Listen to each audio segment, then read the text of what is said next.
Welcome back to Starting Lineup. Still here with us are the Nexa Chameleons, Myla Pablo, EJ Carino, and Ira Habaneta. Myla, before the PBL tour, you guys recruited Jackie Acuna, Jel Cayuna, very top recruits for your team. How has the adjustment been with Jackie adding, firepower, and of course Jel Cayuna being the five-time best PBL setter? Well, yung start pa lang naman ng training namin, medyo nagkakailangan pa. Siyempre bago sila Jel and then si Jackie. Pero in the 2 weeks ata, parang nakukuha na namin yung adjustment namin sa loob ng court. Kasi nga, first setter namin si Jel. So yung 5 kasama niya sa loob ng court, iba-iba yung mga set eh. So kailangan talaga yung communication namin sa loob ng court, kailangan nandun pa din, hindi mawawala. And kailangan din talaga yung leadership ng bawat isa is, kailangan namin dalhin yung mga bago namin. Yun na, sila Ira, sila Jel, and sila Jackie.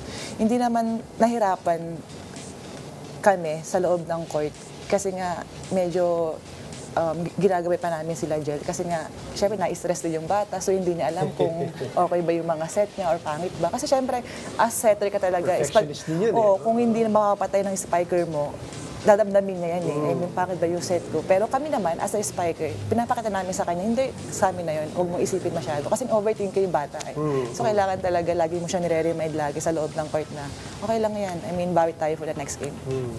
And syempre, yung mga yun, diba, sila rin, kahit ang veterans din, meron din adjustment period, maybe even from a parang personality part, no? Nakikisama rin sila.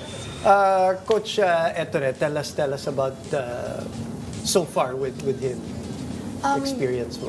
Good thing po siguro kasi may similarity sila ni Fabio when it comes to tactical, parang Tatawa si Myla. Sige, tatanungin ko. same Nigerian, Okay. stats, ganun po. So parang medyo magaan po sa akin na ganun. Kasi gusto ko po yung pag may gusto siyang gawin ako, sinasabi niya po kung ano, yung specific. Kasi para pag hindi ko po nagawa, may backup or sasabihin niya kung ano yung dapat ulit or kung paano ko pa ma-improve. So, hindi naman po mahirap nung lumipat po ako kasi ramdam ko po yung tiwala ni coach sa akin. So parang sa akin na lang talaga kung paano ko siya ilabas at ipakita at syempre po na ipakita na tama po na ako yung pinili nila. Ayun po. Natikman mo na ba yung pasta niya? Hindi pa siya nagluto. Kasi di ba, that is over. Anyway, yes, good. Ira, share with us your first experience, your first game, and it was against the Creamline Coal Smashers, and you were the libero. How was that like? Siyempre po, knowing Creamline, yung mga spikers nila, ang lilikot ng kamay, tapos magagaling na setter, as in, buo po sila. So, as libero po, yun yung challenge sa akin na kailangan, may pakita ko yung best ko or makatulong sa loob ng court. So, hindi po naging madali, pero talagang in-enjoy ko lang kasi, siyempre po, dream ko po yun. Like, Of course. andito na ako. So, kahit may mga challenges or kinakabahan ako, parang mas parang iniiba ko po yung mindset ko na laro ko na lang po talaga. Ganun po. EJ, natapos yung PVL on tour, 4 na napuntahan niyo. Ano yung best part of it from a volleyball standpoint? Na parang nakita mo, pwede nating dalhin to, carry to. Alam naman natin, hindi pa kayo kumpleto. Obviously, wala pa sila Brooke. Ano naman yung part na parang sa loob-loob nyo or napag-uusapan nyo parang, okay, kailangan pa natin trabahuin ito pagdating na ng tournament? Siguro yung pag-gel namin sa loob ng court. At saka outside the court, mas tumibay. Hindi na tumibay. Mas tumibay eh. During mas, that trip? Yeah. Dahil Kasi parang, mas nakikilala namin isa't isa kung ano yung parat niyang ginagawa, kung ano oras siya nagigising, kung ano yung kinakain niya talaga. So yun, mas maganda yung naging experience namin nung trip talaga.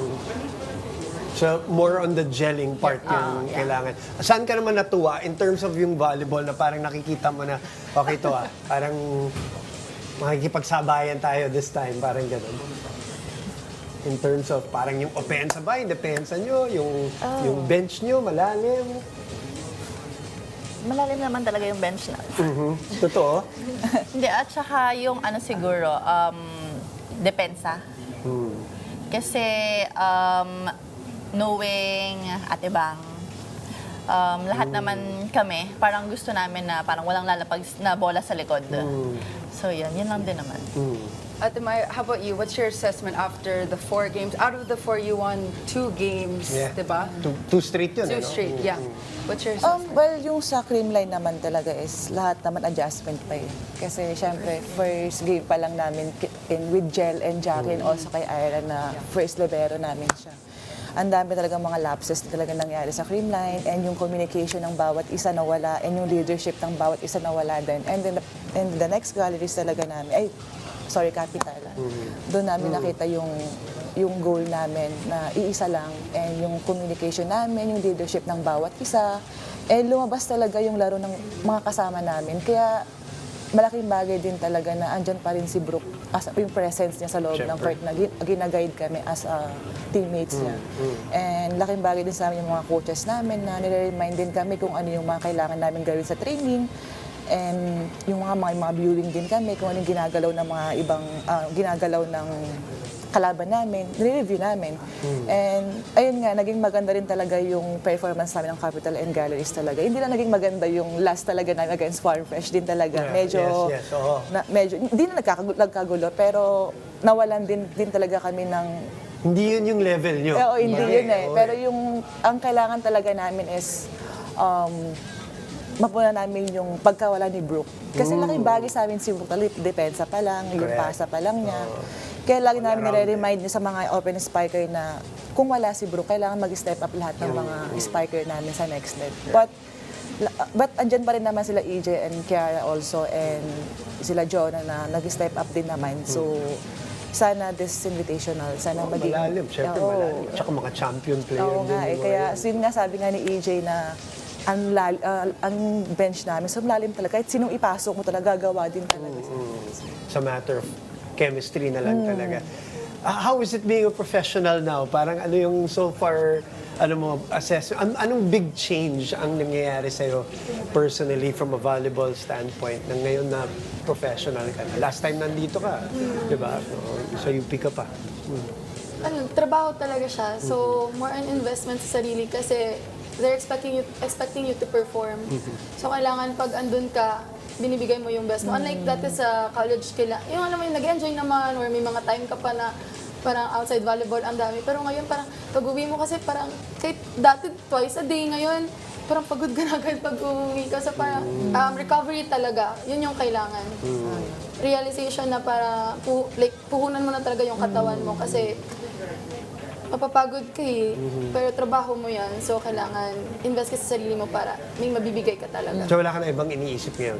Focus Yes ka na po, dito sa... volleyball. Yung bills na lang daw dyan. Ano yan? Bills na lang. Yun po, as outside volleyball, sa atin may magastos po na. Alam mo na. Gastos na po. Kaya rin tayo nagtatrabaho. Well, thank you very much for sharing Thank you your po. on-tour experiences. Siyempre, lagi namin sinasabi dito, sana everybody stays healthy para pagdating ng next tournament, full force na kayong lahat. Maraming salamat. Thank you po. Congratulations. Thank you very much. Let's go. Next led Chameleons. All right, more PVL talk after the break. Stay tuned. You're watching Starting Lineup.